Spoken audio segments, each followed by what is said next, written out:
होडगी स्टेशनचे सरपंच जगन्नाथ गायकवाड यांच्या विरोधातील 3 अपत्याची तक्रार जिल्हाधिकाऱ्यांनी फेटाळली। ॲडव्होकेट मंजुनाथ कक्कळमेली यांची माहिती।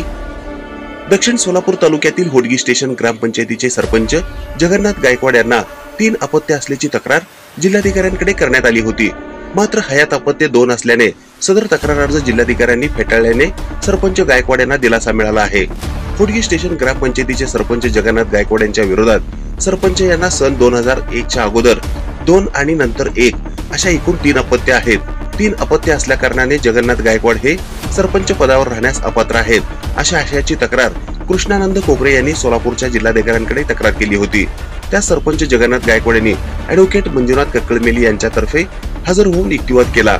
या प्रकरणी ॲडव्होकेट कक्कळमेली यांनी सरपंचांना 3 अपत्य असणारी बाब खरी आहे, पण त्यापैकी 1994 साली जन्मलेले मूल हे 2019 साली मृत झाले आहे। शिवाय निवडणूक नामनिर्देशन पत्रामध्ये फक्त हयात असलेल्या मुलांची संख्या विचारलेली आहे।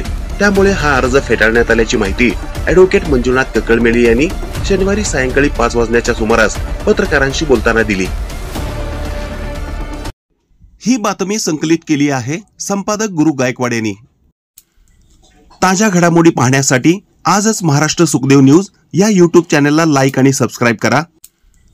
ताज्या घडामोडी पाहण्यासाठी आजच महाराष्ट्र सुखदेव न्यूज या YouTube चॅनलला लाईक आणि सबस्क्राईब करा।